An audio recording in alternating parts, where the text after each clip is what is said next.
everyone, welcome to the Beautiful Me podcast.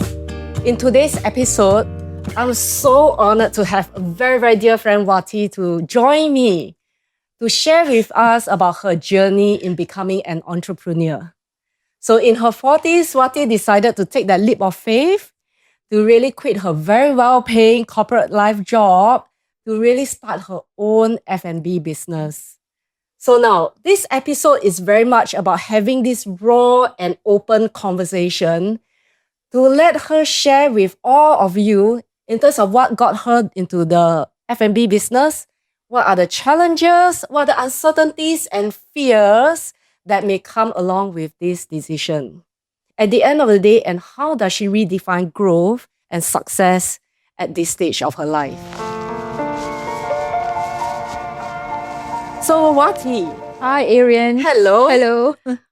You were in a senior role in the corporate life, and at the life stage where many people were like maybe prioritizing over stability, over like titles, big titles, well-paying like paychecks, and yet you decided to, put behind that and jump onto something brand new. So maybe you could share with the audiences like what made you walk away from that corporate life and led you into this path. I don't think I walk away from the corporate journey. I see it as simply making a left turn. But then I thought to myself, if not now, when? Right? I'm not getting any younger. As Arian has just said, I'm in my 40s. and I feel that the time is right. I feel that sometimes we always think about the right time, always waiting for the right time. To be honest, this really isn't the right time. It's just the time. When you know it, you know it. So I decided to trying something new. And really, it is not a decision that I make overnight. Yes, it has been something that has been brewing for a very long time. But fear of the unknown, financial stability, not knowing whether I have enough money, and also then work commitment to make that left turn after a lot of considerations, weighing the pros and cons, doing some planning, simulations in my head, what's going to happen, A, B, C. And then I thought, okay, you know what? I'm ready. Right. So I don't think I walk away from my corporate journey. I am simply making the left turn. Cool. Yeah. And nowadays it's like people are very concerned with like the high cost of living. And for you to start making that left turn, did you give yourself some safety fund, and how did you do that? Like to ensure that you don't have to worry about anything as you made that left turn. Yes. So I of course already set aside a sum of money to invest in this entrepreneurial journey.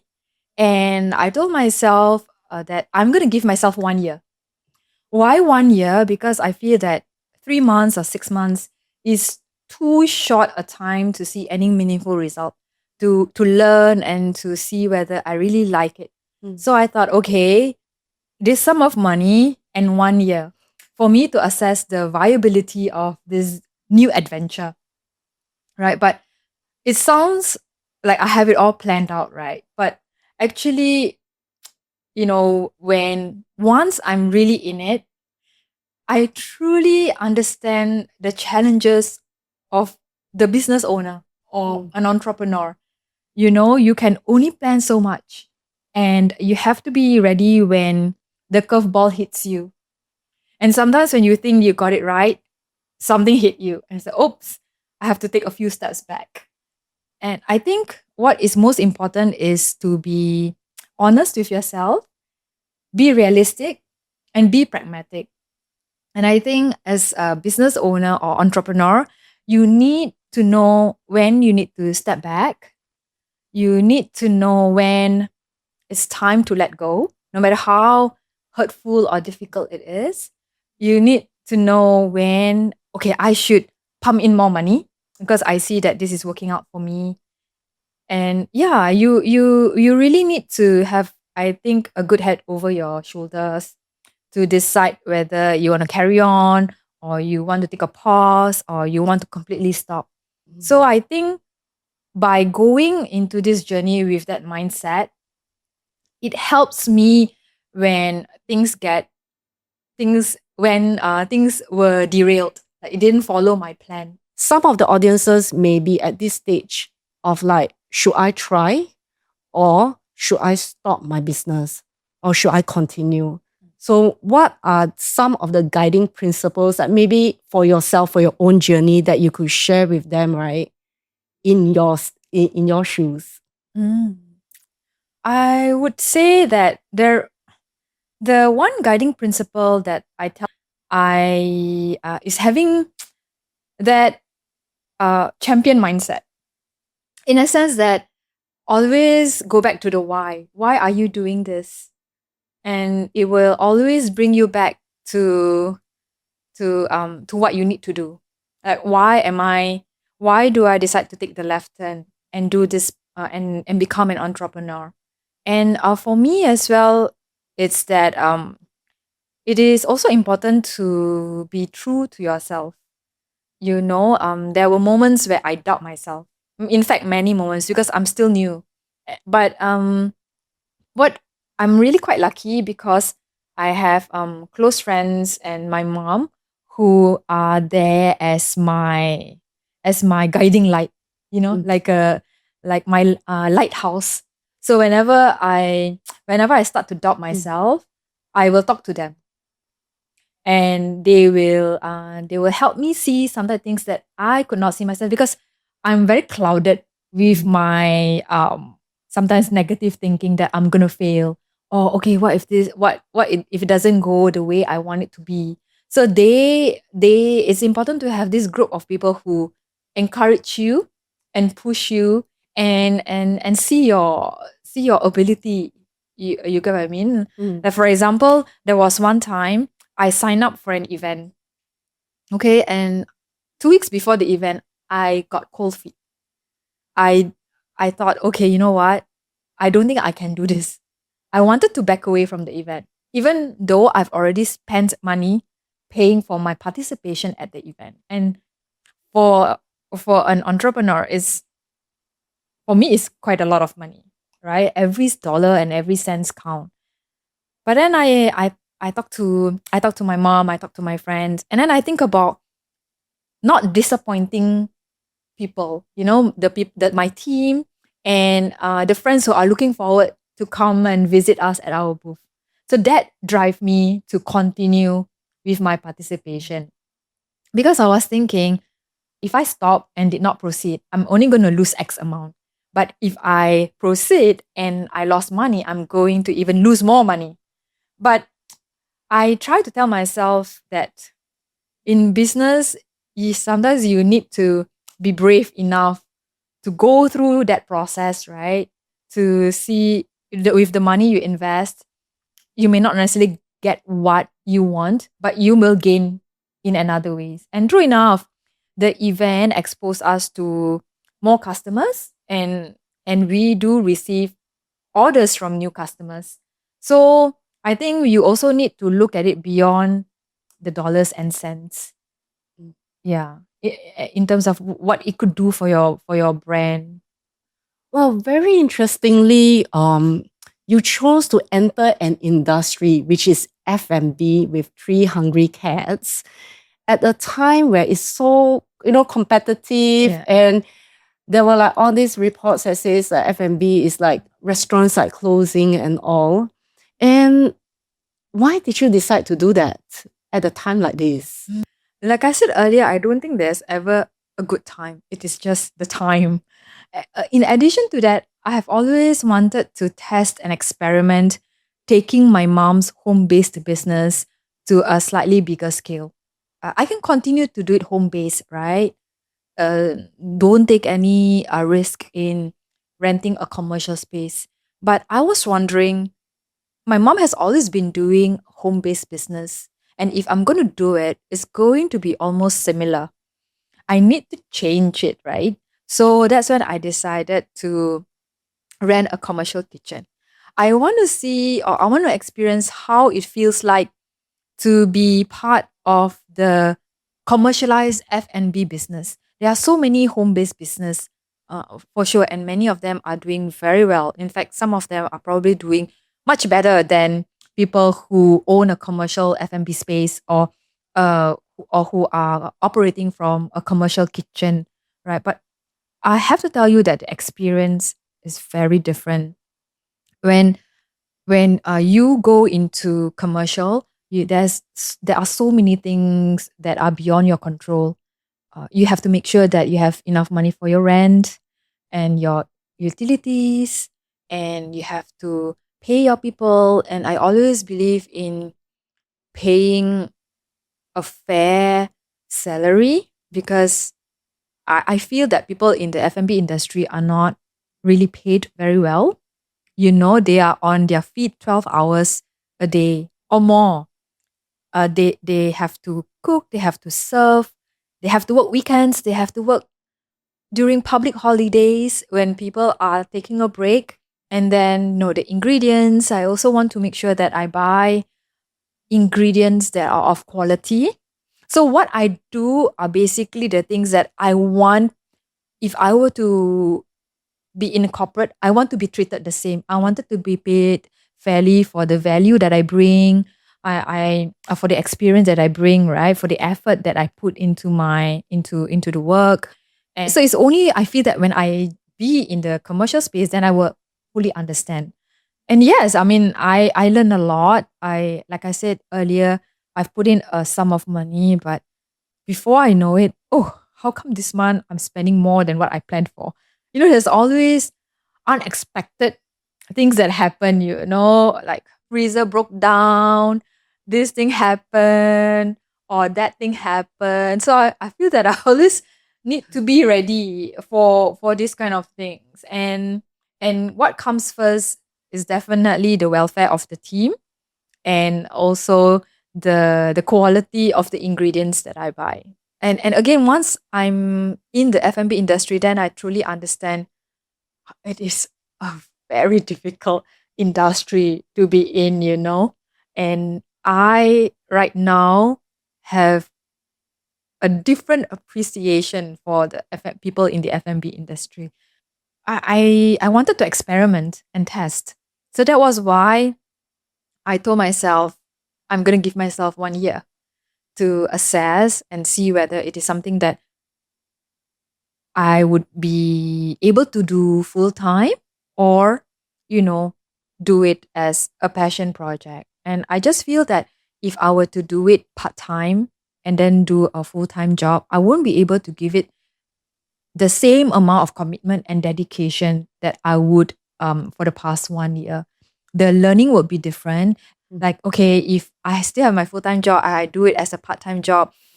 If the effort is not, if I don't really need to put that much effort because I have a safety net, which is my full time job.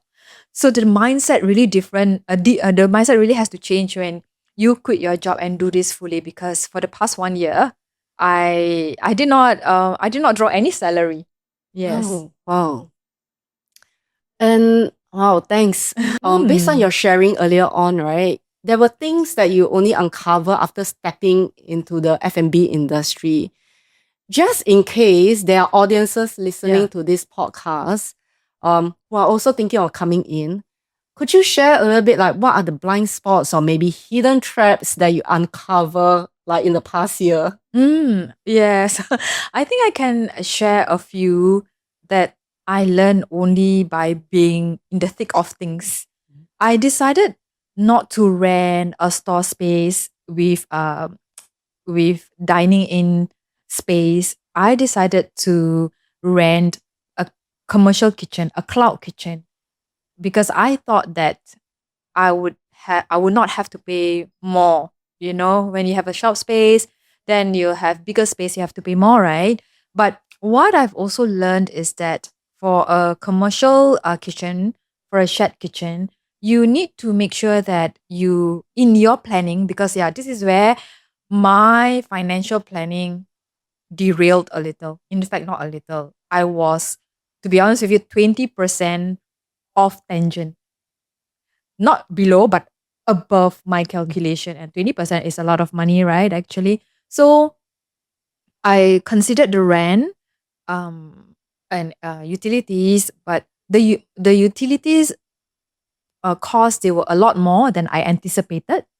And because it is a shared kitchen, there is also a component of shared utilities. The shared utilities is also a component that you need to take into consideration when you are planning to be part of a shared kitchen. So that one will depend on the utilities shared by all the other kitchens in that facility. I would usually advise you to err on the side of caution, meaning budget for more than what they may tell you how much the average monthly is. And then of course there's the cost of delivery, because we do we do an online, it's an online business, and you do delivery. We have to engage in delivery services, and consumers are so used to paying minimal delivery fees, right? For me, I engage in individual delivery service. So, for example, if I have 5 lunch orders, then I will engage in 5 riders. Because the thing is that all of them want it for lunch between 12 and 12:30. So I can't possibly combine the delivery, right? And delivery also then during lunchtime or dinner time there's a peak surcharge. So how much the amount you charge the customer is usually lower than what the delivery services would charge you. So you also need to take that into consideration when you plan for your when you do your financial planning. And then of course there comes a time where you where your team is unwell, so you need to make sure that you have an alternative solution, or you must be willing to work extra hours. You need to find trusted suppliers. And for me, I rather work with supplier who I trust and I have a good feeling about, even though they may be 10% more expensive, because it gives me a peace of mind. Like I know it's important to always try to find cheaper supplier, because you need to manage your cost, right? But sometimes the heartache or the headache that comes with working with unreliable suppliers is not worth the savings of 10%. So I rather work with a supplier who understands me. Like when I call them, I tell them this is what I want, and they know exactly what I'm talking about. Or even best, they gave me recommendation on how to do it better. You know? So those are the people that you want to have in your supplier book. Yeah. And those who is like, it's okay. I will send the stuff to you. You can pay me next week. Such trust. And these people, sometimes I don't really have not even built a proper relationship with them. So I think as when you enter into the F&B industry, these are all the various things that I learned along the way. Even though my mom has been doing it for a very long time, but it's home based. She will go to the market every day and she will purchase the ingredients on a daily basis. So there are certain things that she buy in bulk, like the flour, 25 kilogram. But most of the times it is really, she went to the market daily. But when we started our commercial kitchen, I purchased the ingredients in bulk, those dry goods in bulk, to also gain some bulk purchase discount, right? So then that's when I also learned, like, there are times where I bought too much things. Then I was like, oh no, what am I going to do with this? Because food, they are perishable, right? Ingredients, they're perishable. And so then I had to think of ways on how to use the product before the food gets spoiled. A lot of it is really on the job training. Learn from mistake very quickly. Don't dwell on it and optimize. I totally get it. Yeah.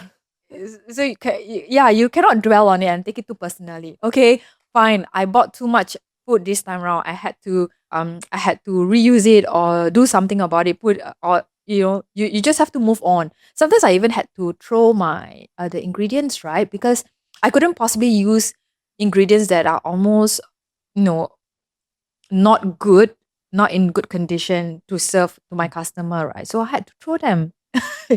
But I have no choice. You have to just get over it and quickly move on and to the next stage. Yeah.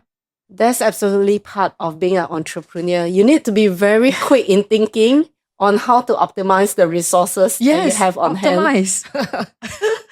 Learn and optimize, learn and optimize. Okay, Yeah. so I'm curious, is there any meaning behind Three Hungry Cats? Oh, yeah. There's no really big meaning behind it. Actually, to tell you a story, it took me a very long time to think of this brand name. I just struggle to think of a brand name, you know, and I don't know why, but I refuse to use our name for the business. Like my mom's name is Katija, or she is known as Makja. I refuse to call it Makja Kitchen, or I refuse to call it Wati's Kitchen, because I feel that everyone is doing it. I want it to be slightly something different that is modern and relevant and can resonate with, you know, our customers. And then I actually went away before I start this business, and I thought that I would find some inspiration during my holidays, but nothing came to mind. Yeah, but and then when I came back, it was time for me to launch the brand. And my designer, also a very dear friend of mine, just like, I need your brand name to do the logo. I was like, oh no. Okay. So I was just sitting there, staring at my computer, asking ChatGPT, but of course the names I don't like. And my cat, Mika, was meowing very loudly, you know, demanding to be fed. So I was like, okay, hungry cats. So, oh, hungry cats. Yeah, okay, maybe that could be a name. Then I thought, I have 3 cats. So I thought, okay, 3 hungry cats. And of course, I tested out the name with my sisters, my mom. Of course, my mom was like, what?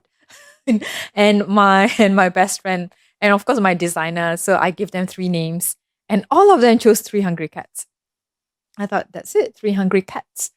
To my 3 cats, unfortunately, Tinkerbell and Kuning, they crossed over to the Rainbow Bridge, and I'm only left with Mika. But 3 hungry cats still remain in my heart. So yeah, 3 hungry cats. And some people actually messaged me and say, "Oh, I thought you sell cat food." You know what? I thought about it. Branding is such a big exercise. I used to be in the advertising communications industry, right? Branding is a big exercise. People pay millions of dollars to come up with brand names, right? And sometimes people may take your brand name wrongly or differently than how you want them to perceive. But I believe at the end of the day, if you feel it, people will buy it, right? If you stand for your brand, people will buy your story. Well, Wati, in Singapore, we are so big on food, right? Yes. And there's so many food critics around. I'm sure in the course of like doing your business, there are like feedback to the recipe, to the food that you sell to them. It's like, how do you handle them? Oh, yeah. Okay, very good question. So I think what is important to understand is every one of us have our own taste, but what is delicious to me may be so to you. And as someone in F&B, you will always receive feedback about the quality of your food, whether your food is tasty or not. I think what is very important is for us to take each feedback with a pinch of salt and decide which feedback we want to work on. It is important not to take it too personally, but because you cook it, it comes from your heart, and then you receive a feedback and someone said, oh, the food is not so good, and you want to understand why. And sometimes you feel that, oh, I need to change it. But it's important to pause and think about, okay, whether is this feedback valid? Is it only a one-time thing? And yeah, so as it relates to feedback on the food, I think it is important to take every feedback with a pinch of salt and learn to tease the good feedback from a poor feedback, because you can't possibly please everyone. There will definitely be someone who don't really like your food, who thinks that your food is not so great. So sometimes it's also quite hard not to take it quite personally, because you do everything, with love, and you really hope that people will like it. So to me, it's very important that you spend or focus more time in pleasing the 80 to 90% of your customers who really enjoy your food, who who are your repeat buyers, who give you very good feedback or constructive feedback. And the other 10%, you take it with a pinch of salt, because it is going to kill you to want to please everyone. Mm. Mm. So for me, that is one of the things that I also learned in my first year in the food business, that not all feedback is worth changing, but do decide which one is worth making a change. Yeah. Amazing.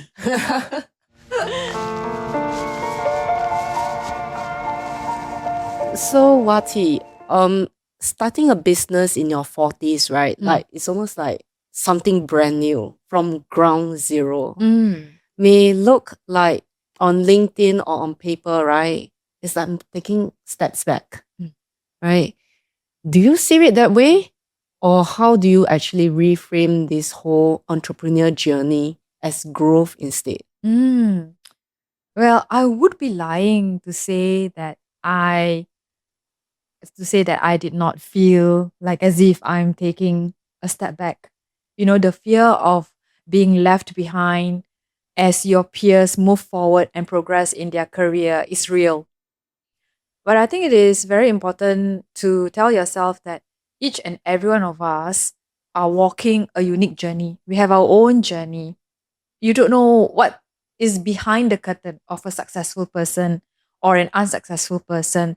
So you need to be very honest with yourself that this is a learning process, that we are continuously learning, and it is okay for us to test and experiment when we feel that our heart and mind is for it. And I try not to compare myself too much with my peers. I mean, it is difficult not to, but I try not to, because they are in a different journey, right? I am taking the left turn while they are continuing their current journey. So it's very different, and it will do me no good if I were to compare myself with them. I will always feel bad, and that I'm behind them.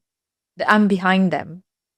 So for me, as long as you think that you are progressing from a different perspective, progressing from life experiences, progressing from your own personal growth and development, progressing from learning something new, or having the courage to do something that most people could only dream of and talk about, but never take the chances to do it. So that to me is progress. And like I said, I'm not walking away, or I'm not saying goodbye to the corporate journey. I'm just making a left turn. The path may cross again. I never know, but because I decide to be in it, I will give my 100% in it.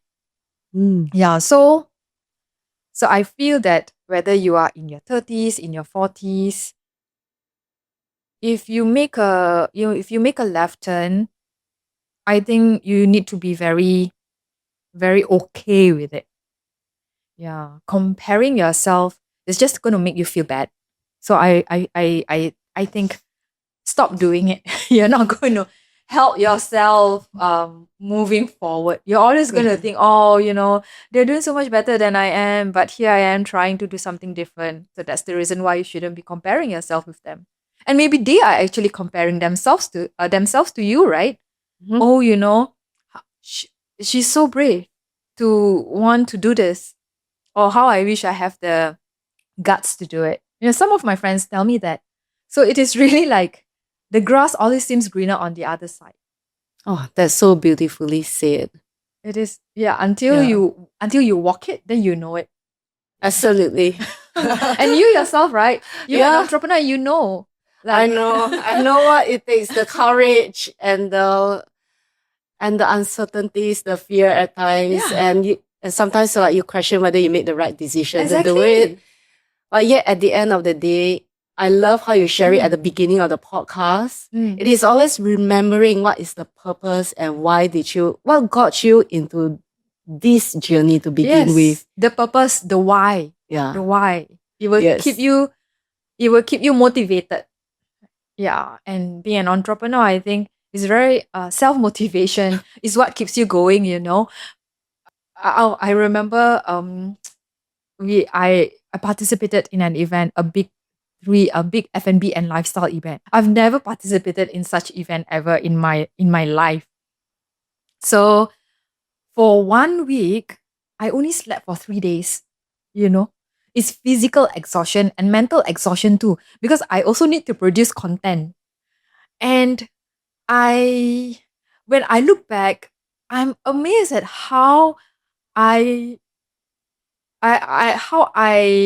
managed to tell myself that I have to wake up after a 3-hour sleep to go to the kitchen and cook, because we cook our food fresh, and then sell it, and then go to the booth, set it up, and continue on with the day with my smiles. Always need to smile, right?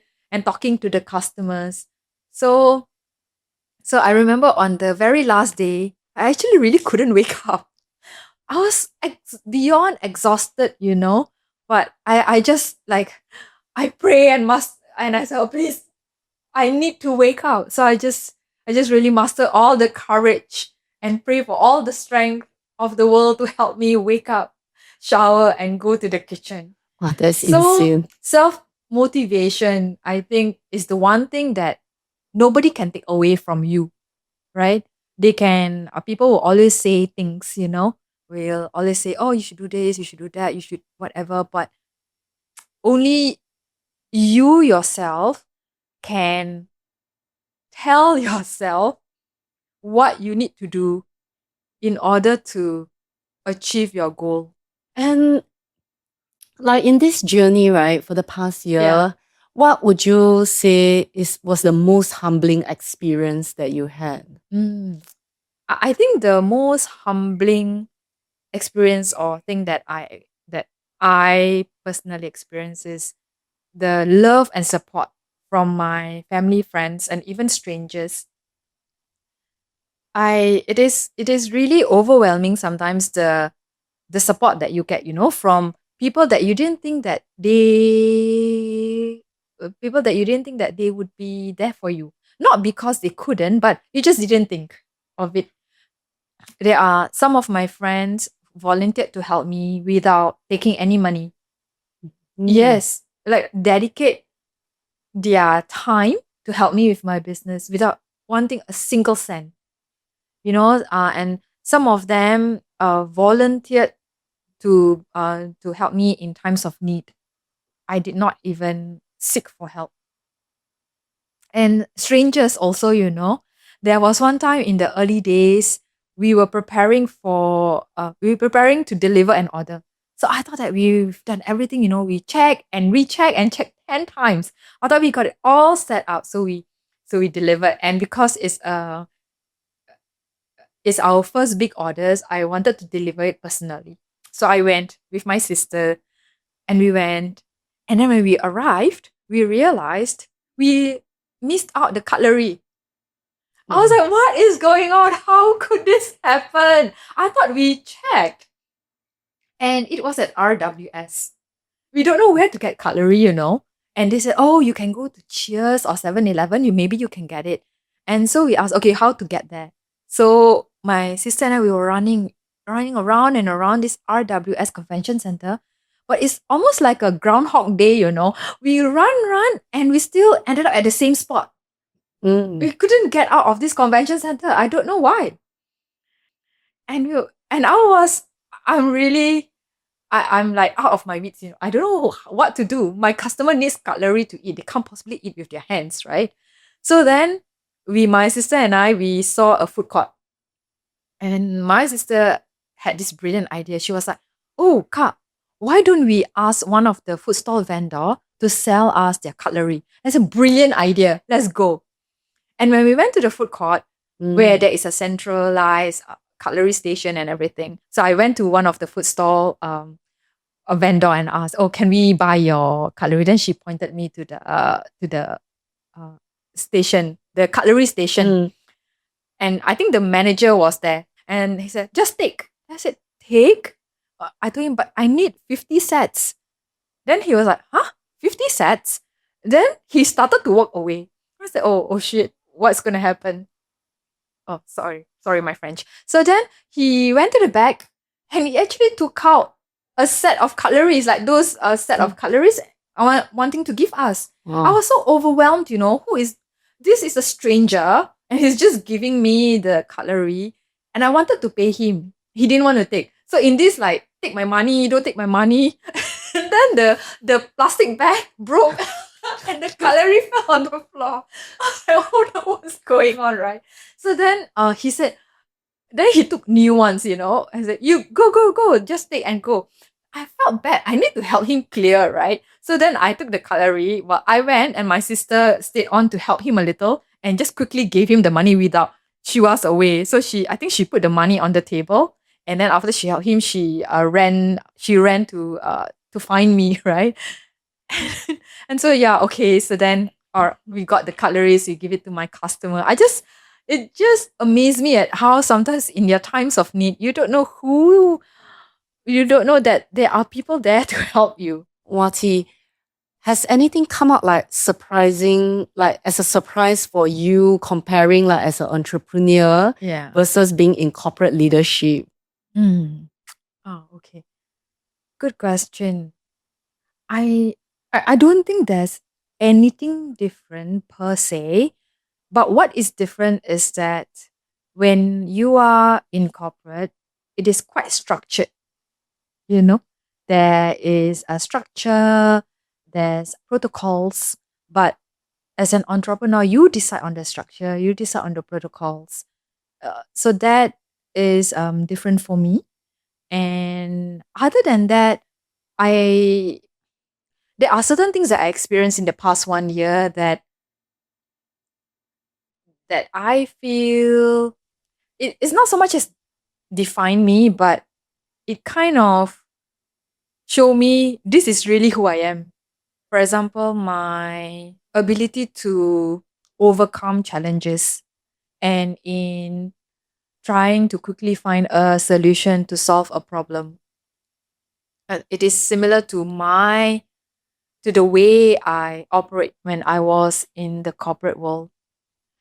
Also being respectful of the people you work with, be it your manager or the senior management or the lady who cleans the toilet. Always be respectful because I find that, is the way of life. And then I think also how I like to see people grow and thrive personally. And for example, when, again, going back to this big event that I participated in, right? I can't find any experienced hire. It's very hard to find people who wants to work in F&B. So then my crew at the event, none of them have any F&B experience. What more? Manning a live cooking booth. Can you imagine it?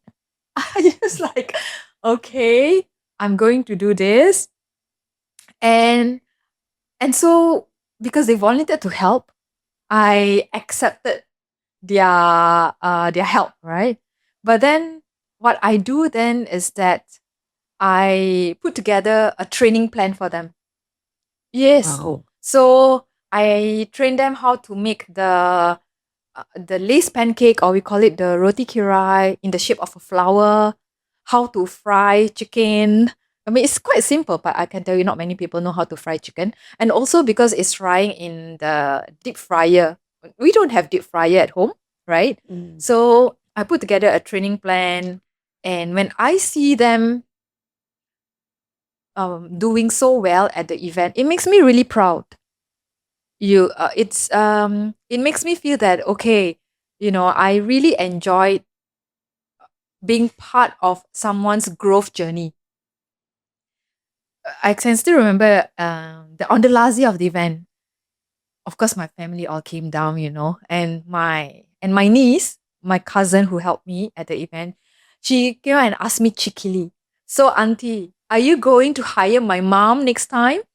Her mom is my cousin. My cousin, she has been a homemaker for the longest time and not exactly the best when it comes to cooking. Yeah. But she showed up and she did very well. She is the person manning our frying booth. Yeah, she did very well. And I told my niece, yes, I would hire your mom. So I felt really proud, to help, to be part of this journey, for them to also discover themselves that, oh, actually, I can do this with training, with commitment. I can do, even though I've never done it before.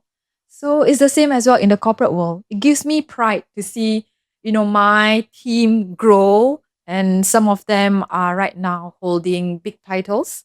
It to be part of their journey, it is so meaningful. Yeah, heartwarming, I would have to say. Well, Wati, I'm not very good at cooking. Would you train Yeah, I can train you. me in frying chicken? Yeah, I can train And then you. so that I can also discover that part of me that I can fry chicken. You know too. what? It is all about the attitude. If you want to learn, then you are teachable.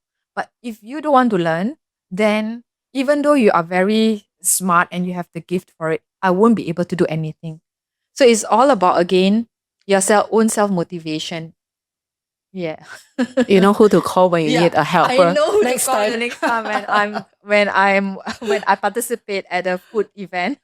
Yes. So now, given that you have gone through this 1 year ups and downs, unforeseen circumstances, and like surprises, Yes. given a chance again, would you choose to start a business? Okay.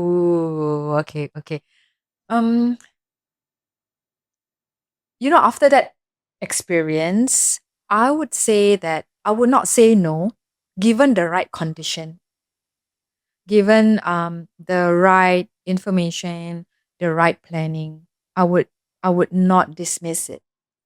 So yeah. Yes. Okay.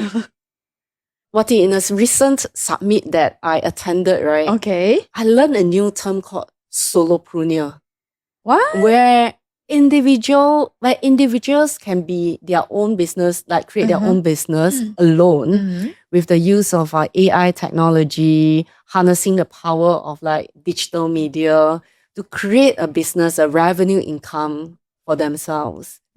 So in today's day and age, right, you are almost like, left to fend for yourself, but at the same time, you can create anything on your own, right? Yeah. How do you see this in the work that you do inside the business? I think there are many who are doing the business on their own. And of course, technology powered the reach and communication to the target audiences, right? Via social media and the use of AI.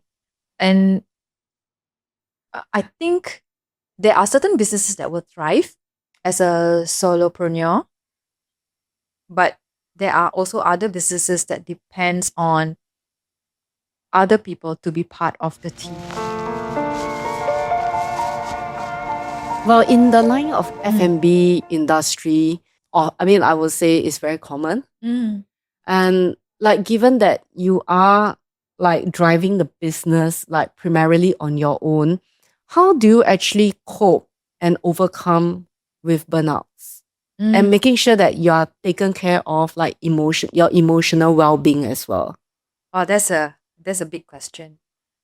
Uh, I think it all also goes back to, again, why you're doing it. And especially since for me, it is my first time doing it, I am mentally prepared to go all out for it, be committed and dedicated to it. So I told myself in that 1 year, I I cannot go for any holidays. When I see my friends on holidays, and I used to go on holidays quite a bit before, I don't feel resentment or jealousy because in my mind I already tell myself this 1 year I need to dedicate fully on the business. And when it comes to burnout, I think I also gave myself one off day per week. Yes. So every Monday is sort of my unofficial off day. But of course, if there are orders, I will take in the orders because I'm I'm new. I cannot say no to business. It is a blessing, right? For people, if people were to put in their orders. So then I will say, okay, if I get an order on my off day, then I will take my off day another day within the week when I don't have that many orders or don't have any orders at all. Because there are days where I don't have orders at all. So I think it is all in the mind.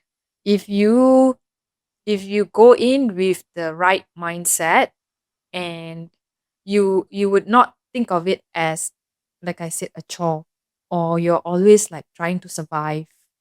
And I think you would agree with me too, right? When you are when it's something that you start, like you gave birth to it, you will do everything in your power to want to make it work. Yeah, you will lose sleep over it. And there was a time where people were commenting that I've lost weight.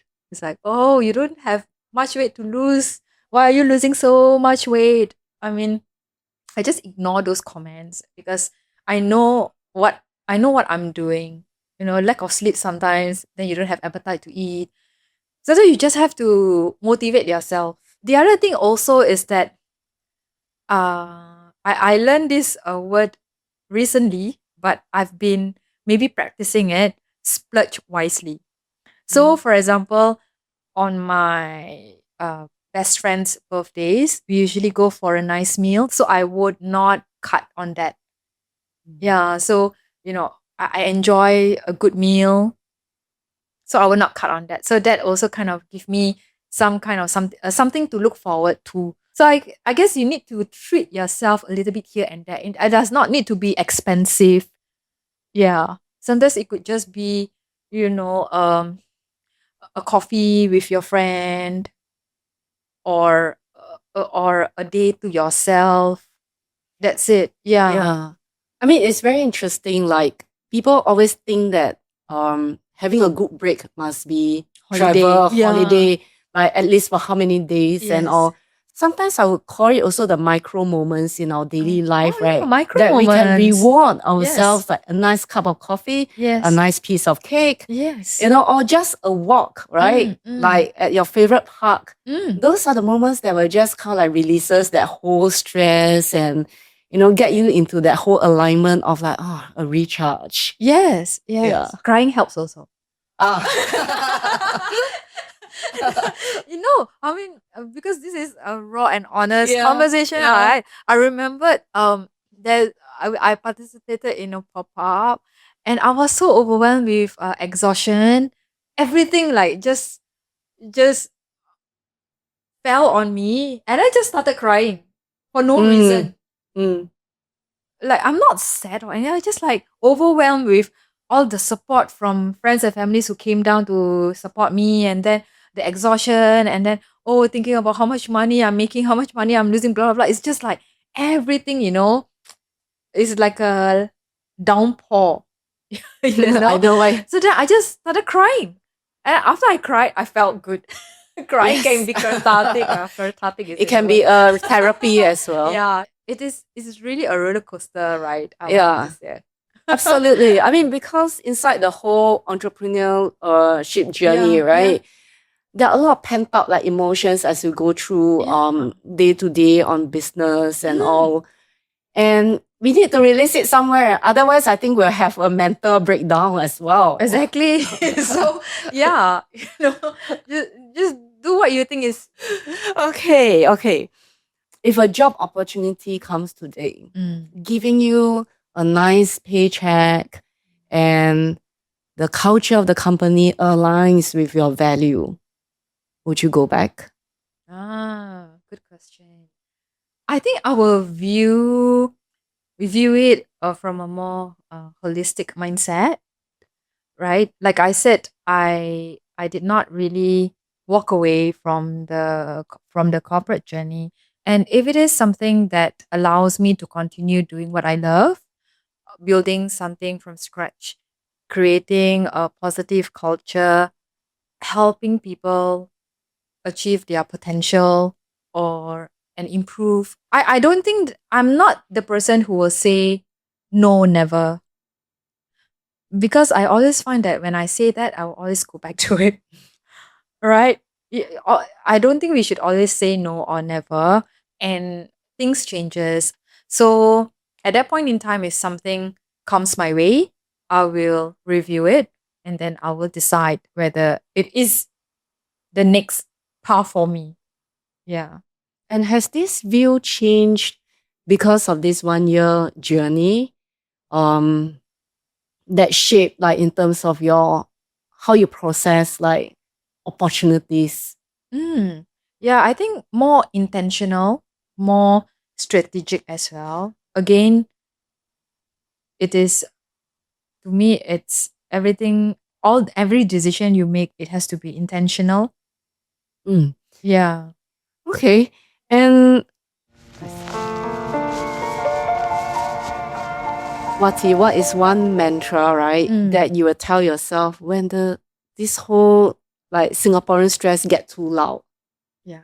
Singaporean stress. Oh, okay. Like living in Singapore and doing business in Singapore and being in the F&B business. Okay, I don't really have a mantra per se, but there is something that my mom said to me that really stuck to me and gave me strength at times when I I doubt myself. You know, when I feel like I'm a failure, I'm disappointing people. And it was also actually it was during that time in my 20s I my I was comparing myself a lot with my peers. Oh, they are having better jobs than me. They are having better pay than me. They're traveling a lot more than me. And I just kept on complaining. And my mom told me that, you know, each one of us have our own blessing, career wise, financial wise, personal or love life, that time also single. So then she said that maybe it is not your time yet. And she told me that every one of us have our own journey. Maybe you have to wait a bit longer, but an opportunity comes when you least expect it, right? What she was trying to tell me is to be grateful.